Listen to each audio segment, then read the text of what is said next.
Good evening, everyone. Welcome. Thank you so much for joining us for our December Town Council meeting. We are going to go ahead and get started. We are going to start off our evening with the invocation. And I'm going to ask that everyone, I'll be leading the invocation in just a moment, but asking everyone to pray silently according to your beliefs as I say a prayer as we get started. Dear Lord, we pray for a productive meeting. We pray for the spirit of unity, even though we have different opinions, for wisdom to make the best possible informed decisions, and to effectively be able to carry them out, to be pure in our thoughts and in our motives, and innovative as we brainstorm through solutions. Amen.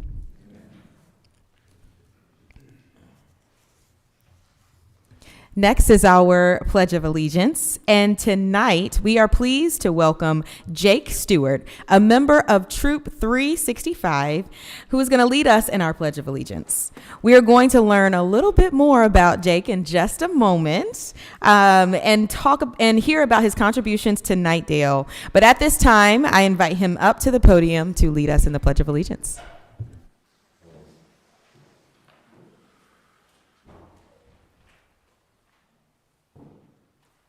Pledge allegiance to the flag of the United States of America and to the republic for which it stands, one nation, under God, indivisible, with liberty and justice for all. Can you take a picture with the mayor?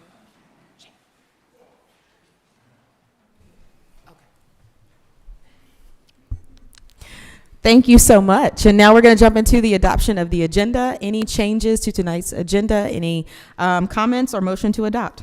Motion to adopt. Second. All in favor? Aye. Any opposed? Majority approves. Motion carries. So having that being said, we will jump into our presentations, recognitions, and awards. And now our Eagle Scout project recognition, Mr. Lefevre.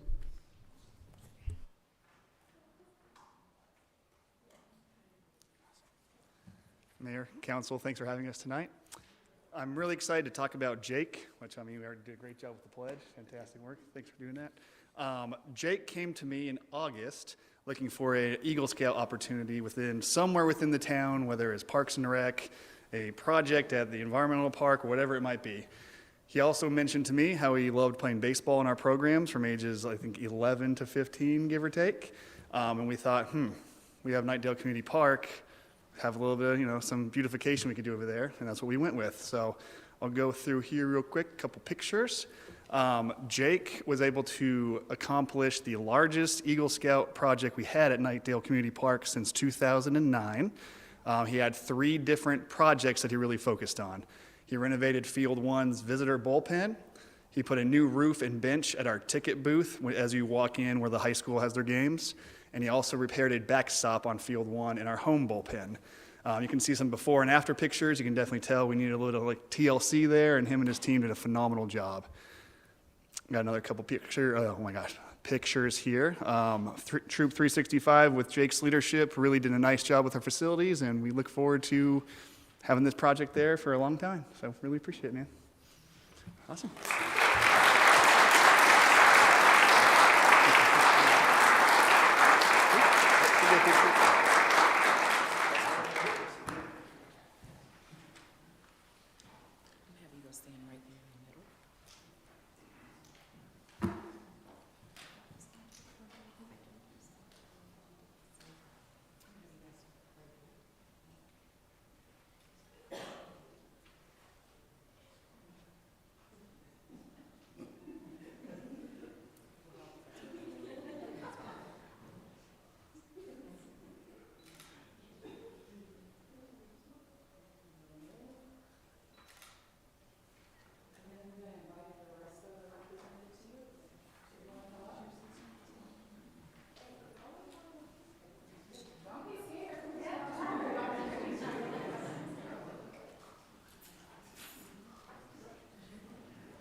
Thank you again so much for your contributions to the town of Knightdale. Thank you for your willingness, for saying I want to do something, but not just saying it, but putting it into action. We greatly, greatly appreciate it. And thank you for being here this evening. So, awesome. Next is the Extra Mile Award presentation. Here in Knightdale, we acknowledge that a special vibrancy exists within our community when our citizens come together to support one another and to give of themselves wholeheartedly.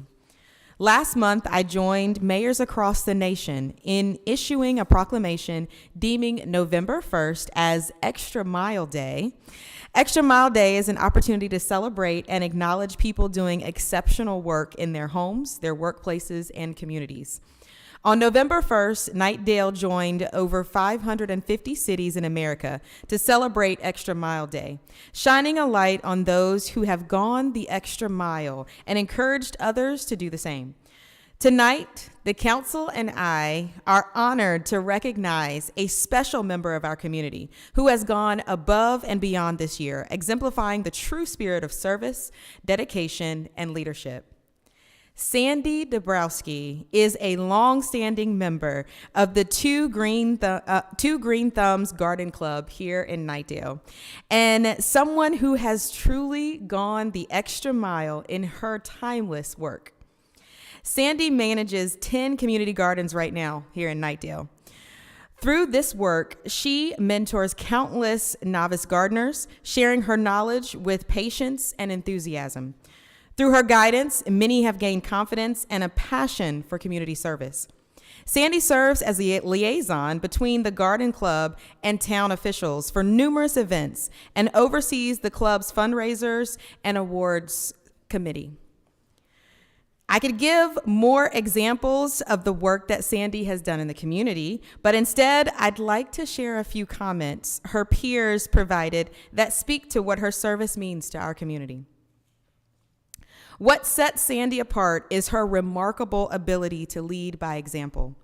Whether she's digging in the soil alongside first-time gardeners, coordinating large events with precision, or simply offering words of encouragement, she does so with such humility, strength, and grace. She's more than a leader. Sandy is a mentor and a role model. She doesn't seek recognition, but her impact is everywhere.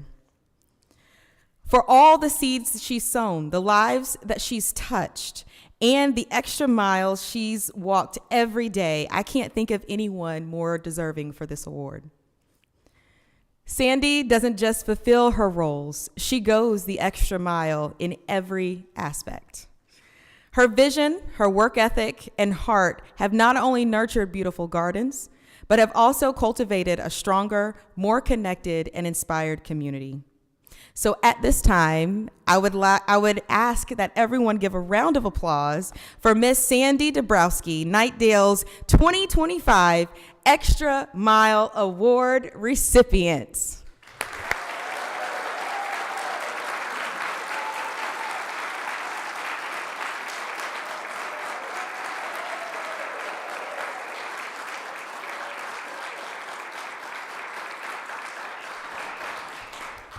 And if I could ask you to come up for just a moment, I'd like to present the award, and then I'll give you a moment if you'd like to share a couple of words.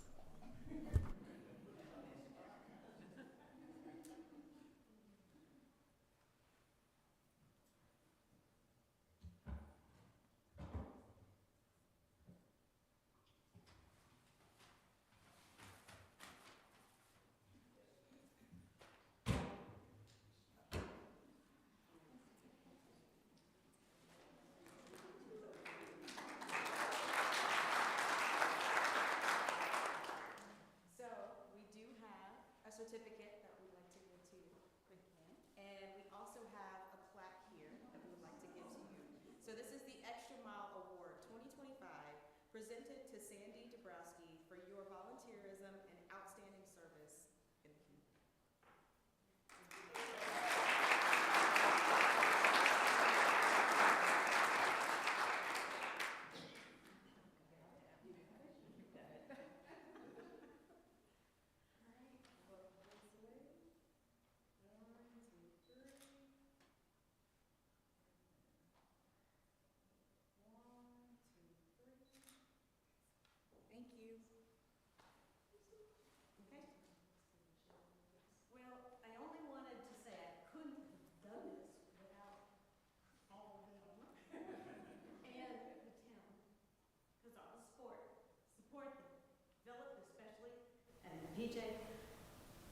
We got it. You got it. So let's.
These are always great moments to be able to recognize someone who is already doing great work and already doing things in Knightdale. So I'm very happy to be able to do that. Thank you to the staff and everyone for the support to be able, and the council for making the decision as well to give this award away this year, and look forward to continuing. Next is the recognition of Knightdale Mayor's Academy graduates.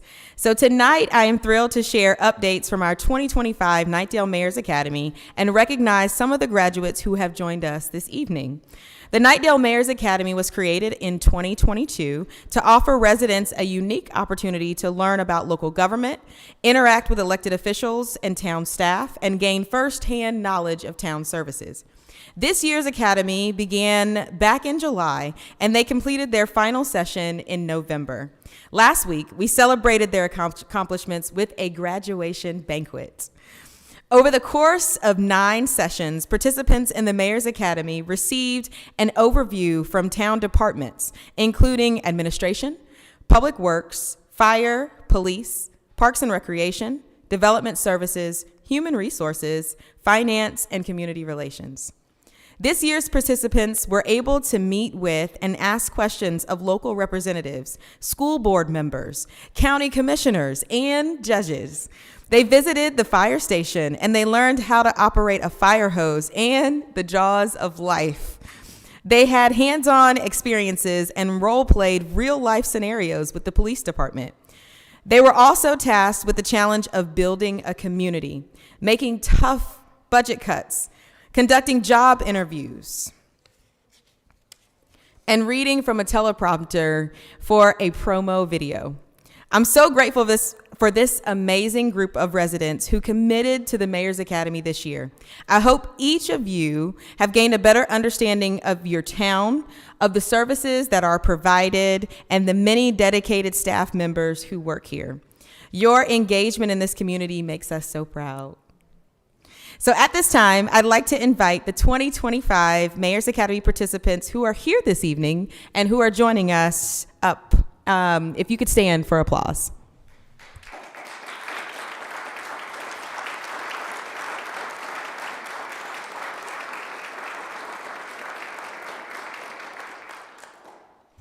Now, if I could ask you to come up front, we're going to take a quick photo if we can.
Thank you again for your engagement and for your commitment to this learning experience. We appreciate you being a part of this cohort. Please continue to share the message because we will do this again next year.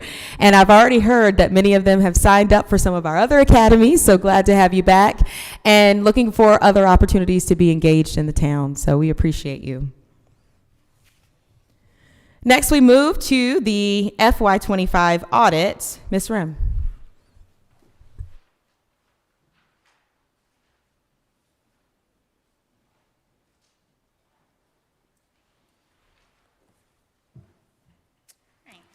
Good evening, Mayor and Council. I'm standing here this evening to present the results of the fiscal year 2025 audit.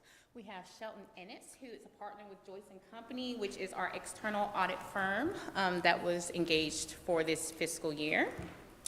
So tonight you'll just be receiving the results of the audit. There's no action necessary.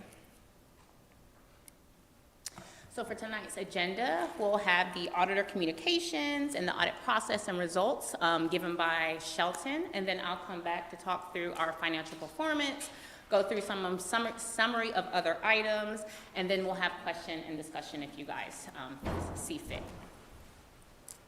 So I'm going to pass things over to Shelton. Good evening, Mayor and members of the council. It's good to be with you this evening to present the results of the financial statement audit for the year ended June 30th, 2025. I'll go over a few of the audit requirements that are involved in the process, as well as some of the required communications. The North Carolina General Statute requires all municipalities and counties in the state to obtain an audit of their financial statements each fiscal year. The fiscal year runs from July 1st to June 30th, and this fiscal year that was audited was year ended June 30th, 2025. The audit is a multi-month process that involves coordination and communication with finance staff and preparation, in large part their preparation for the audit to make sure accounts balances tie out to subledgers, bank accounts are reconciled, as well as year-end adjusting closing entries to true up balances are done before the actual audit fieldwork begins. There are many shareholders, stakeholders that rely on the financial statements, including creditors, as well as citizens, as well as the council and management, of course, to be able to plan and operate the town in a fiscally responsible manner. The state of North Carolina is also a shareholder. The local government commission is part of the state treasurer's office and oversees all of the counties and municipalities fiscal health in the state, and the audit is submitted each year to the local government commission for their review and for their determination if the unit is in good health. The main report that is in the financial statements, which I believe you have a copy of, is the independent auditor's report. The town received an unmodified opinion, which is a clean opinion. This means that the financial statements are free of material misstatement, presented fairly in all material respects for the year ended June 30th, 2025. There is another letter I believe you have in your packet that is referred to as the governance letter. This is required communication to the governing body describing the scope of the audit procedures performed, any significant findings that are not communicated within the actual body of the annual comprehensive financial report, and any disagreements with management regarding any accounting treatments or presentations and disclosures. I'll go over a few of these items in the governance letter to bring to your attention. There was a new accounting pronouncement effective for fiscal year 2025 known as GASB 101 compensated absences. As you may be aware, vacation that is to be paid out upon employment termination is recorded as a liability in the financial statements and has been for some time. This new pronouncement also requires expected sick leave time that will be used to be accrued as a liability. This resulted in a prior period adjustment to the town's net position, a decrease in the net position of about $1.7 million, which is a little more than 1% of the entire net position of the town. There were no difficulties encountered during the audit engaging with management in performing and completing our procedures. We noted that there were no second opinions sought by management for purposes of seeing how to treat an accounting item based on how we audited the information. There was also no disagreements with management in financial accounting reporting or auditing matters during the audit that I'm pleased to say as well.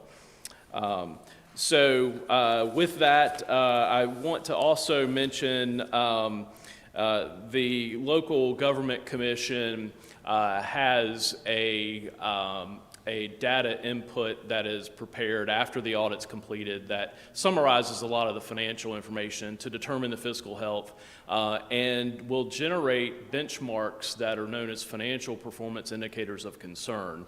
I'm pleased to say that there were no financial performance indicators of concern for the fiscal year ended 2025.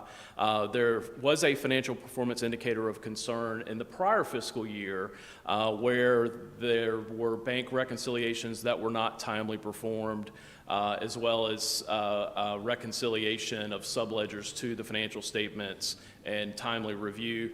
That was all corrected in the current fiscal year. So there are no items to report that would be of concern that the local government commission would raise a red flag. I believe Jessica will go over a few of the audit, the financial statement highlights, the numbers. I'd like to thank Jessica and Antoine and Alice and the entire finance team for all of their help and responsiveness during the course of the audit and gathering and information, preparing for the audit, as well as assisting in drafting the financial statements. Be glad to answer any questions you may have, and with that, I'll turn it back over to Jessica.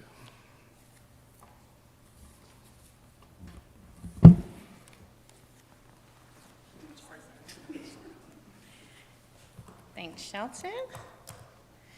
So now we'll talk financial performance highlights. On page 108 of the financial statements is where you'll find our property tax analysis. So our assessed valuation for fiscal year 2025 was $4.3 billion. That's compared to $2.7 billion from the prior year, and that's a 57% increase year over year.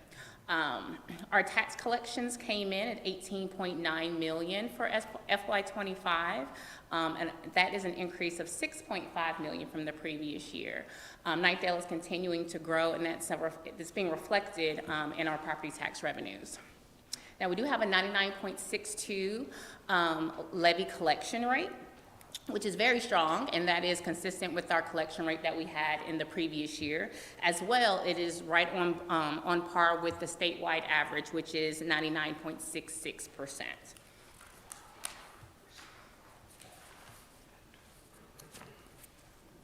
Okay. So this shows the 5-year trend of the change in fund balance for the general fund, the stormwater fund, and then the general capital reserve. And I will make a note that during fiscal year 2025, the town opened a debt service fund, and for financial reporting purposes, this has been consolidated with the general fund. So that you can see that our fund balance increased in both the general fund and the general capital reserve. The stormwater fund did have expenditures that exceeded revenues by a little over $216,000. This, however, was planned use of fund balance. When we adopted the fiscal year 2025 budget, we had planned to use $1.5 million in stormwater fund balance. However, with revenues coming in over budget and expenditures coming in under budget, we were able to only dip into our fund balance by a little over $200,000, which is a great thing. So in the general fund, the increase from fiscal year 2024 is contributed to our property tax revenue, and we saw on the previous slide how much our property taxes have increased. For the general capital reserve, the main reason for that increase is a transfer from the general fund for a little over $1 million. Our capital reserve policy states that 2 cents of the tax rate each year should be transferred from the general fund to the general capital reserve for future capital needs, and that was the purpose of this transfer. So diving into the general fund, the town has an unassigned fund balance policy indicating that unassigned fund balance as a percentage of general fund expenditures should be at least 25%, which would be $8.8 million in unassigned fund balance. Now, our actual results exceeds the policy because we have a 30.75% unassigned fund balance percentage coming in at $10.8 million. So we have outperformed our policy threshold by about $1.9 million. Now, of our unassigned fund balance, we have used about $18,000 so far in fiscal year 2026. And obviously, this number does not include the $3 million that we're planning to use for the lofts purchase. Debt position. Now, we had one debt issuance during fiscal year 2025. We issued limited obligation bonds for $13.6 million for the law enforcement center at 5% interest rate. Part of the process when we issue bonds is obtaining a rating from one of our rating agencies. Think of it like a credit score. So we received our rating from Moody's, and we received a AA2 rating, which is one of the highest ratings they provide. And the stronger our credit rating, the better interest rate we can obtain when we go out into the debt market. Now, the town's overall debt is just $28.7 million. And we can't really talk about debt without talking about debt compliance. We have to comply with both state statute and with the town's internal policy. Now, per the state statute, the town's percent of debt to assessed valuation cannot exceed 8%. And at the end of fiscal year 2025, the town came in at 0.67%, a debt to valuation ratio, which is well below that 8%. Now, translating this from percents to dollars, it pretty much means that the town's total outstanding debt can exceed $343 million for fiscal year 2025. And as you can see, we only had 28.7, so we're nowhere near hitting that debt ceiling. The town's debt service ratio policy stipulates that debt service as a percentage of total budgeted expenditures should not exceed 15%. Now, the town's debt service ratio for fiscal year 2025 is under that threshold, coming in at 8%. So overall, the town has stayed in compliance with both state statute and our town policies.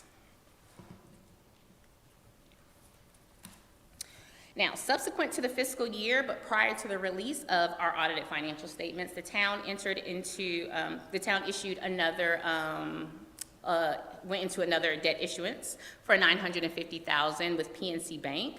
Now, this is a 4-year installment financing agreement for vehicles and equipment for the community relations department, police, and fire.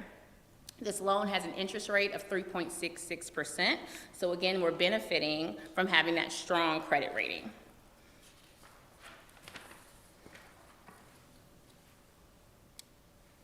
Now, our planned debt issuances for FY26, in addition to the debt that I just mentioned, the town plans to issue more debt for the projects listed here.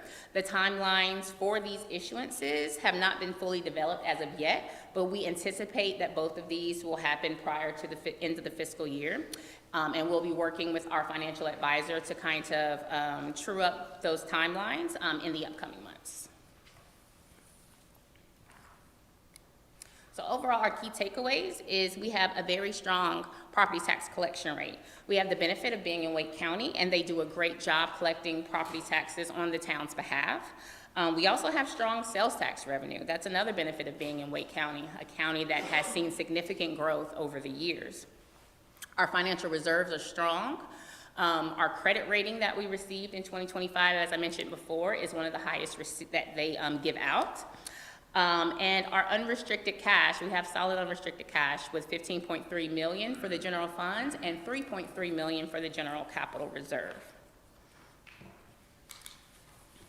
So I do want to mention a change that came from the state treasurer's office that went into effect this year. State statute requires that all local governments receive an external audit annually. This was due 4 months after year end, or October 31st. The Treasurer's Office issued a memo last December 2024 indicating that governments will now have 6 months after the fiscal year end, or December 31st, to have their audited financial statements submitted. This is great news, as many local governments are struggling with staffing shortages. The legislative bodies that give out the accounting standards, we're having more and more standards being issued, which has caused the audits to just be a little bit more complex. So the Local Government Commission heard from the local governments, and they decided to give us 6 months after year end. For Knightdale, we have already submitted our financial statement, so we are ahead of that December 31st submission. But I do want to make sure that you guys are aware that since they did give this, they have changed the due date, the expectation from the LGC is that audits are turned in on time. And so now they have implemented a rule that if your audit is not submitted by March 31st, you may have your sales tax withheld. Again, we're not at risk of that. Ours has been submitted, but I did want to make sure you guys were aware of that change. So I'll close by letting you know that the town received 2 awards from the Government Finance Officers Association for our 2024 Annual Comprehensive Report. We received the Certificate of Achievement of Excellence in Financial Reporting. And then for our Citizens Report for 24, we received the Award for Outstanding Achievement in Popular Financial Reporting.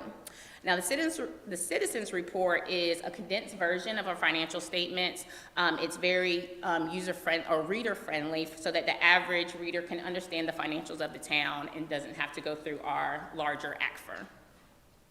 So we do plan to submit our applications so that we can hopefully receive both of these awards again for our 2025 documents.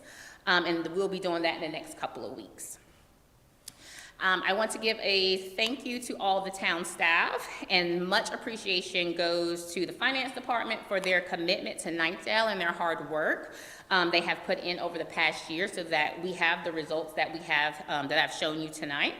I also want to thank our newest Assistant Town Manager, Antoine Morrison, for assisting finance staff with the audit and helping coordinate it. Prior to my arrival in September, they had already spent months working on the audit, and I definitely appreciate the help that he provided with that. And so with that, I will turn it back over if you guys have any questions or would like to discuss anything.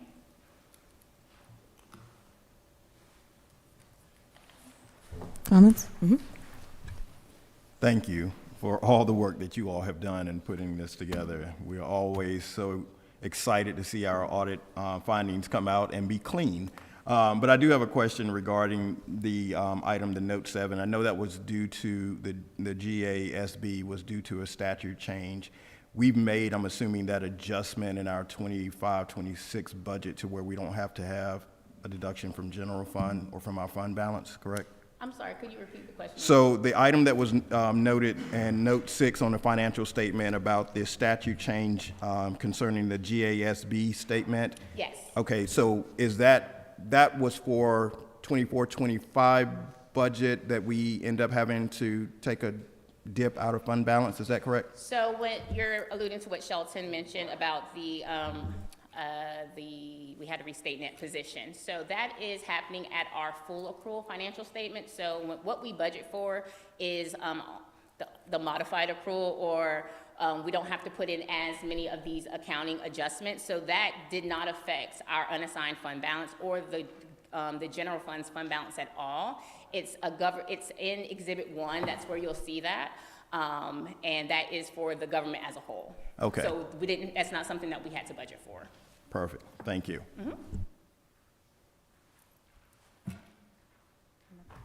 Anything else?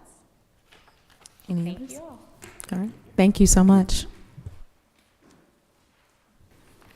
All right.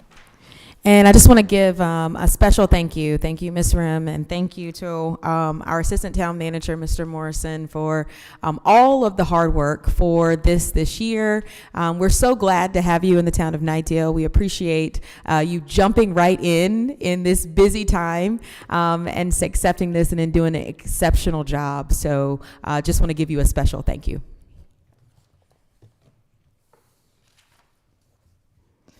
Next is our public comment period. Is there anyone here tonight who wishes to speak to the council on an item that is not currently on the agenda? If so, you may come forward at this time.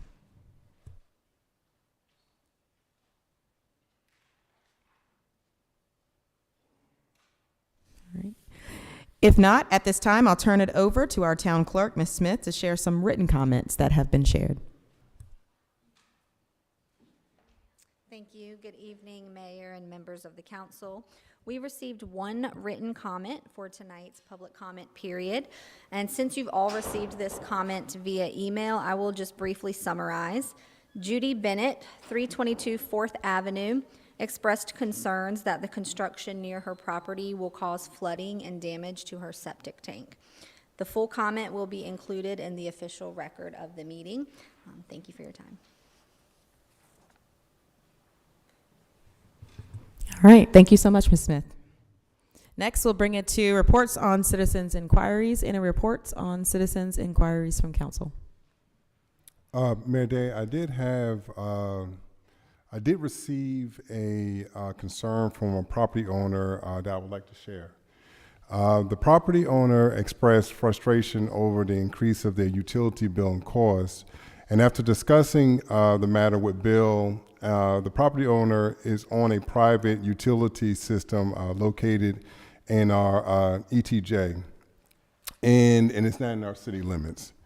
Bill had advised with the staff that they will always be available to help and speak with them, but they wanted to make sure that they had a clear understanding of the provisions and the issues.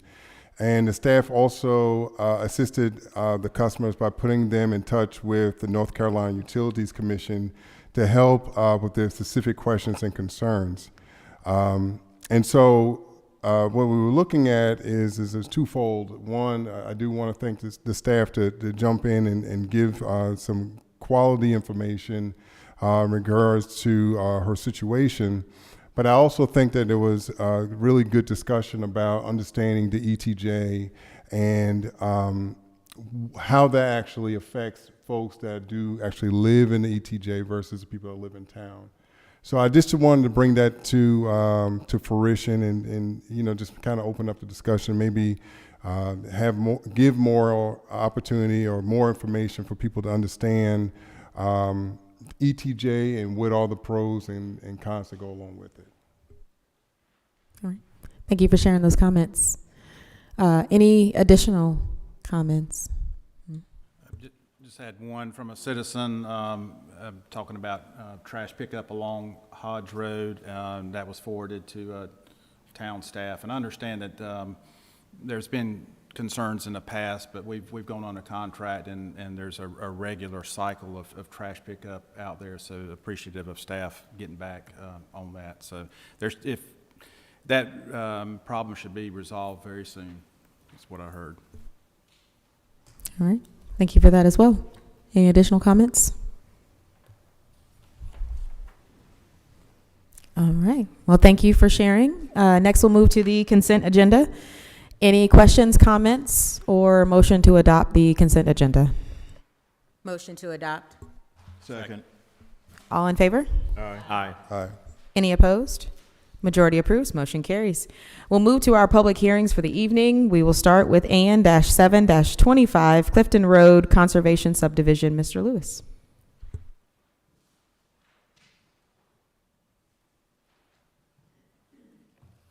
Great. Good evening, and thank you, Mayor and Council, for this opportunity to present the annexation for Clifton Road. This is a voluntary annexation petition. It is contiguous to the Knightdale's main jurisdiction. The site is off Clifton Road. It's about 32 acres in size. It's currently undeveloped and mainly used previously used for agricultural purposes. The proposed use is a 95-lot residential subdivision, which was approved by council earlier this year, and that case number was ZMA 8-24. Here's a look at that master plan again. It is a subdivision that features 68 cottage units and then about 27 single-family front-loaded units with recreational open space throughout. The annexation plat was also included in the staff report. Again, it's a voluntary petition. The town clerk has certified that the petition meets state statutes. And previously, a resolution was adopted by council to set the public hearing for this evening. That resolution was adopted last month. All statutory requirements for holding the public meeting have been met. We provided a full cost-benefit analysis in the staff report, but just to highlight some of the projected revenues and expenses here.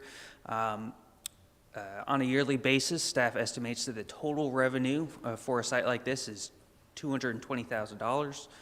The total expenditures for all town services would be just over $109,000, which would result in a projected net revenue of $111,000 every year. Some other considerations beyond just the cost-benefit analysis that this development is providing. There is a public greenway connection off-site that would connect this development to Poplar Creek Village and the public greenway that runs through that neighborhood. It does introduce a new housing type, a cottage court unit. Again, about 68 of those are provided on the site. And there's a large amount of natural habitat that is being preserved on the site. About just over a third of the site is remaining undisturbed. So I'm happy to answer any questions about the rezoning petition, if there are any. There's a member of the development team here tonight if you have any questions for them. After receiving any public comment, our recommendation would be to close the public hearing and adopt Ordinance 25-12-17-1 to annex the parcel. All right. Thank you, Mr. Lewis. Council, any questions or comments? All right, hearing none, thank you. This is a public hearing item, so at this time, I will open the floor for public comment. Is there anyone here tonight that wishes to speak on this item? If so, you may come forward at this time.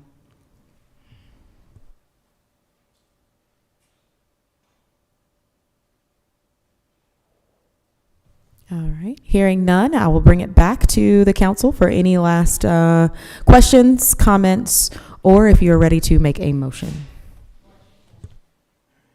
I'll make the motion to close the public hearing, adopt ordinance 25-12-17-001, effectively annexing the area. Second. All in favor? Aye. Any opposed? Majority approves, motion carries. Next is Clifton Road Conservation Development Agreement. Mr. Lewis. Thank you again. So as we typically do, we have a development agreement running concurrently with the with the annexation petition, and we'll dive into that a little bit more. But again, the site is just off Clifton Road, north of Pool Road and south of I-87. The applicant is Smith Anderson, and the developer is D.R. Horton. Again, a 95 residential unit subdivision. It was rezoned to GR3 with planned unit development, and the surrounding uses are largely residential, agricultural, or open spaces. Again, a look at the master plan. So looking at the timeline, just annexed in, the PUD was approved in July of this year. Construction drawings have been submitted and are under review now. And the developer is looking at a timeline in the next year of breaking ground on the site. So the agreement overview in general, it includes provisions for public utilities and water allocation, the phasing and term, zoning conditions, and transportation improvements. So first, looking at the water allocation policy, this was what the developer proposed with the master plan, and it's still being met with the current construction drawings, and as part of the development agreement, they are meeting the minimum standards for the water allocation policy. The developer is proposing to develop this in a single phase, and the term of the agreement is extended from the 2-year minimum that is allowed in the state statutes up to 10 years through 2035. All of the zoning conditions that were approved as part of the rezoning earlier this year carry forward into the development agreement. That includes site development allowances, architectural standards, site design, and transportation improvements. None of these zoning conditions are changing. One thing, again, to highlight, we've talked about the transportation improvements slightly, but again, they are proposing an off-site greenway connection to Poplar Creek Village. This would run through NCDOT-owned land for the future final leg of I-540. We are currently working with NCDOT and the developer on acquiring the right-of-way necessary to make that connection happen, and so we're making some progress there. So I'm happy to answer any questions. Again, there's a representative from the development team here if you have any questions for them, but our recommendation would be to close the public hearing and approve the development agreement and adopt ordinance 25-12-17-2. All right. Thank you again. And bringing it to the council, any questions or comments? Just a quick question. I reached out to Kevin earlier today to discuss, when we originally approved this development, we had talked about possibly assigned parking spots for the cottage courts, and Kevin and I exchanged a little bit about that today, and I just, since it was part of the public discussion during the hearing, I was just going to see if you could recap kind of some of the trade-offs of that. Sure. So as you all will remember, during the public hearing, we talked a lot about, as Councilor McDonald mentioned, public parking, or parking for future residents out there, for the cottage court units in particular. The developer is proposing about 2 units, or 2 spaces per cottage court unit of parking. That is a mix of on-street and off-street parking. There are about 45 on-street parking spaces provided on the site, and the remainder are off-street and spread across 4 parking lots. They also include EV charging stations and handicap parking spaces. About a third of the spaces are on-street within the public right-of-way. So those would be maintained by the town in perpetuity. As long as the town is maintaining those streets, the town is maintaining those parking spaces. I know we've talked a lot about making sure that all the residents at the cottage court units have close access to parking spaces from their units with parking lots and the on-street parking that is provided. But those parking spaces currently, as in the construction drawings are not assigned.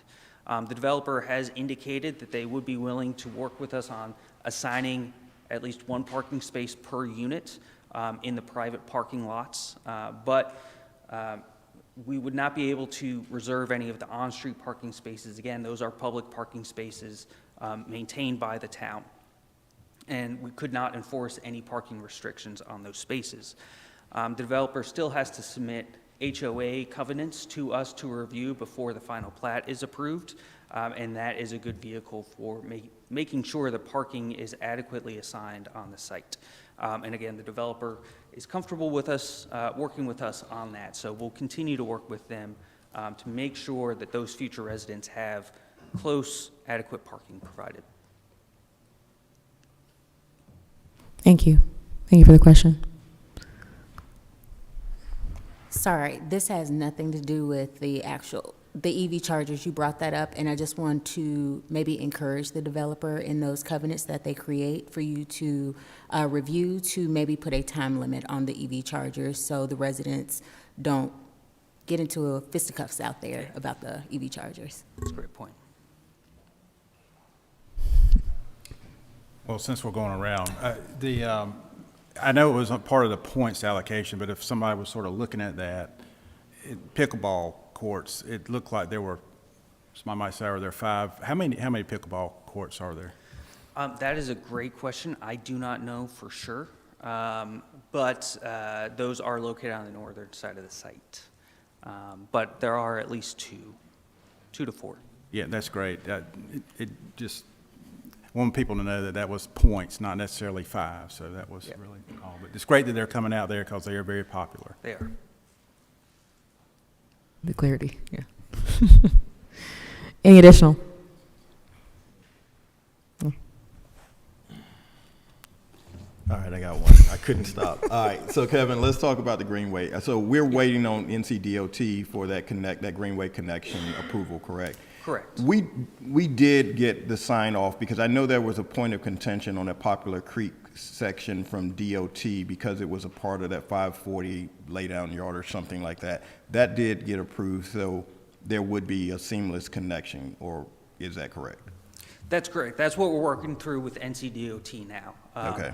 When we had previously talked about this site a couple of years ago, NCDOT was really hesitant on working with us on a greenway easement through their site. That was before they accelerated the construction of I-540 to be completed by 2028.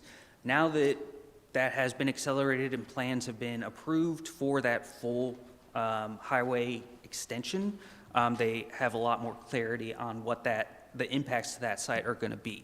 And therefore, they're comfortable with us working together to get that easement granted there. Strong probability. Yes.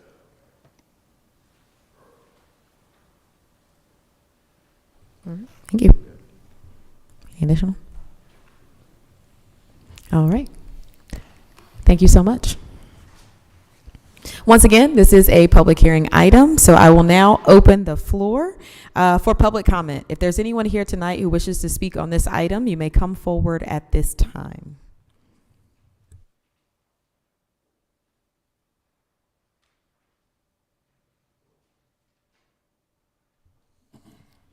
All right. If not, then I will bring it back to council. Any last questions, comments, or is there a motion? I'll make a motion to close the public hearing, approve the development agreement, adopt ordinance 2512-17-002. Second. All in favor? Aye. Any opposed? Majority approves. Motion carries. We'll move to our last public hearing item of the evening, Brio Village Development Agreement. Mr. Lewis. Great. Thank you again. So this development agreement is for another project on the north side of our jurisdiction. This is for the Brio Village development, is the age-restricted section of Brio between Buffalo Road and Lucas Road. Just as a reminder, the case number was ZMA 9-21. It was rezoned to neighborhood mixed-use plan unit development. The applicant is McAdams, and the developer is Trigate Suncrest Brio LLC. Overall, the site is about 185 acres in size. Again, undeveloped agricultural uses, and the approved land use was for about 612 age-restricted residential lots. Again, zoned NMX planned unit development. Most of the surrounding zoning is rural transition. To the north is Raleigh's jurisdiction, and again, mostly residential uses out there. This was the master plan that was approved for the entire Brio development, both the age-restricted section and the non-age-restricted section off of Old Cruise Road. Here's a look specifically at Brio Village, the age-restricted section. This is highlighting phase 1, but this shows all phases of Brio Village out there. Construction drawings have been submitted. They're nearing approval for phase 1 of that site, the furthest portion north. But again, going back, this was approved initially in July of 2022. The annexation petition will be submitted for this by the end of this month or early next month, so we'll be coming back for another public hearing for that annexation early 2026. So diving back into the specifics of the development agreement, this development is exceeding the requirements of the water allocation policy through various on-site improvements. This is proposed to be built in 3 phases total, with a future phase for the commercial and multifamily section, which is the furthest north on east on the site in blue there. But the phases are 315 lots in phase 1, highlighted in red, 96 lots in phase 2 in blue through the center of the site, and 97 lots in green on the southeast side of the site. Again, this is extended to a 10-year term for the development agreement. All of the zoning conditions, again, that were approved with ZMA 9-21 are carrying forward with this development agreement with some updates that we'll go over. And those updates are specific to the architectural standards. We brought this to you in a work session not long ago. So Stanley Martin Homes and Garwin Homes are the builders who will be building new homes in this site. They are proposing some changes to some of the garages and foundation requirements on the site, specifically allowing for 1-car garages so that a primary bedroom can be on the ground floor, and then a slab-on-grade foundation, so a little bit easier entry and exit into the site for the age-restricted residents out there. Overall, the rest of the architectural standards remain the same, and we've reviewed these and reviewed some of the real-life conditions that these architectural standards put out there and other similar age-restricted developments in the region. We feel comfortable with these proposed updates from a staffing level. Looking at the transportation improvements, and you will recall with the rezoning, there were a number of off-site improvements required by this development, by the Old Mill Bernie development, and then all of the developments that are happening in Raleigh's jurisdiction on the north side of Buffalo Road. So this portion of Brio is just responsible for their frontage improvements on Buffalo Road and Lucas Road. Other improvements that are happening are a signalized intersection at Old Cruise Road, which is right now a 4-way stop, some capacity improvements at Old Mill Bernie Road, and then a whole slew of improvements on Buffalo Road at the I-540 interchanges. Those are improvements required by this developer and a number of other developers where they have already actually come together for an agreement, a cost share agreement to make those developments happen. So you've seen some of those out there. If you travel this corridor now, there are a lot more coming for those off-ramps and on-ramps and the Buffalo Road itself. So happy to answer any questions about that, about any of the other terms of the agreement. There's a representative of the developer here tonight if you have any questions for them, but our recommendation would be to close the public hearing and approve the development agreement and adopt ordinance 25-12-17-3. Thank you again, Mr. Lewis. Bringing it to council, any questions, comments? One question. Kevin, on the age-restricted section, and I refresh my memory, are those multi-level units? The townhomes? Yes? Yes. they are. Okay. So the plan is to eliminate one of the garage bays for a downstairs master and then Correct. any others upstairs? Okay. Yes. And more living space in the second stories, yeah. Okay. Yeah, I was just going to say, for somebody that is aging, I like that idea, especially if, you know, to incorporate sort of, if it aligns with aging in place, you know, with other elements throughout it, you know, that would be great. I think it really serves our citizens well to have that here in our town. So glad to see that change, actually. And this doesn't change any of the architectural conditions for the market rate portion of Brio, just for the age-restricted portion. So foundations and garages remain the same in the other section. Any additional? All right, thank you. All right. And just like the others, this is a public hearing item. So at this time, I will open the floor for public comment.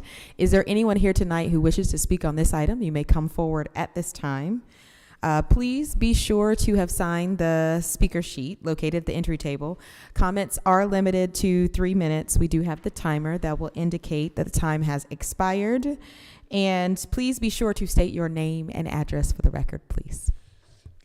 Good evening. My name is Rick Hofshire. I live at 1332 Romack Trail here in Knightdale. I have a small farm located just south of what used to be the age-restricted section of Buffalo Road and Lucas. The redraw, I can't tell. All the colors on the map, the key, are so close. I'm a little color challenged. I can't tell. I hope that hasn't moved and that it still backs up to my property. My property lies directly south of that. It's divided by Beaver Dam Creek. During the previous hearings in 2022, I made no objections to the plan, made no comments. But as a result of the redraw and the almost doubling of the units that's there, I am now very concerned for the safety of my animals and my property as a result of the path, the greenway path, mere feet from my property. Does the builder have any obligation to try to protect my property from these people that I know, could potentially be coming across my property? Now, the one thing I guess that I would ask the council respectfully to do is to ensure that the builder doesn't disturb the greenway, the riparian buffer, or anything in the watershed there, because that creek does provide a small bit of security. Nobody that's going to want to come across onto my property, they're going to be able to do it, but at least there is a large ditch there, and I would hope that the builders have no intention of like putting in a pipe or something like that, covering up and doing whatever for any of the floodway that's right there. So regardless of anything that the builder may or may not be obligated to do regarding the safety of my property and my animals, it's going to cost some significant amount for me to make my property safe and secure for my family. And that, I think, is unfortunate. Thank you. Thank you for your comments. I know your comments have been noted. And if there's something that we can do from staff perspective, if we can connect you with staff, I know you had some questions, please reach out. I know we have your information, but to answer some of those questions. Anyone else here tonight who wishes to speak on this item? If so, you may come forward at this time.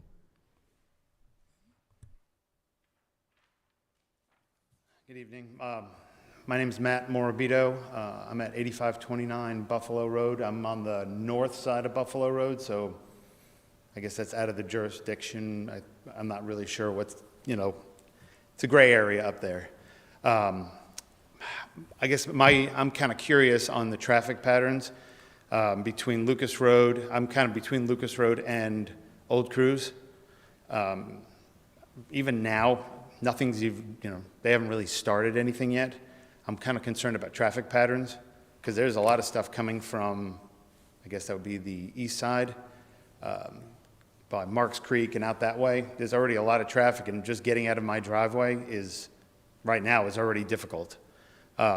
It's 2 lanes, even coming from Lucas, turning onto Buffalo, across Buffalo. There's no stop sign on Buffalo at all, so I guess, are there any plans on improving that? It's 2 lanes right now, and it's already moving. And I see a lot of accidents. I could be standing on my front porch, and I've seen people run off the road. I mean, it's fast, and it's tight right there. So I'm wondering, I saw the traffic patterns that you guys had, and I'm just I couldn't really see it. I'm kind of curious on that one. I guess is Lucas Road the one on the far right? Yeah, it looks like those are just turn lanes. There's not going to be any light or anything there, or? And we'd have additional information, detailed information that we could provide you, and we can find time for staff to be able to share that information with you. I just want to make sure that we're answering the questions. Yeah. Usually this is an opportunity for us to hear those concerns. So we've heard your concerns and appreciate you sharing them. But if you want more detailed answers, we'd love to take that time to be able to get that for you. Yeah, my other question was also about I guess, what age restriction is going to be going in that area. That's first I've heard of that, but this is the first hearing I've been to in a while, so. Thank you for coming out. We appreciate you being here. And if we can, once again, same thing, get your contact information, if you can get connected with our staff, and then we can follow up and get you some of those answers for you. That works. Thank you. Awesome. Thank you. Appreciate it. Thank you both for your comments. Anyone else here tonight who wishes to speak on this item? If so, you may come forward at this time.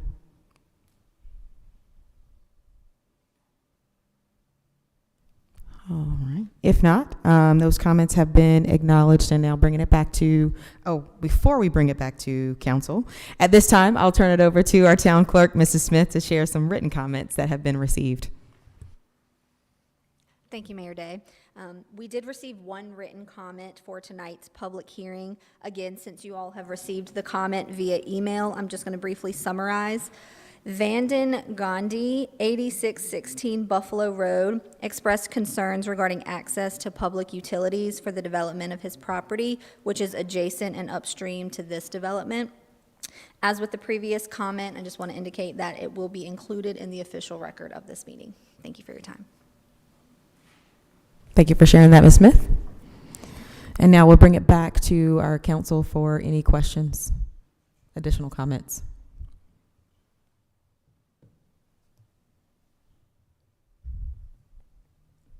All right, hearing none. If there are none, I'll make a motion to close the public hearing and approve the development agreement and adopt ordinance 25-12-17-003. Second. All in favor? Aye. Any opposed? Majority approves. Motion carries. Next, we'll move to our advisory board committee reports. This is an opportunity for council members to share any updates from recent advisory board meetings. Does anyone have any updates that they would like to share this evening?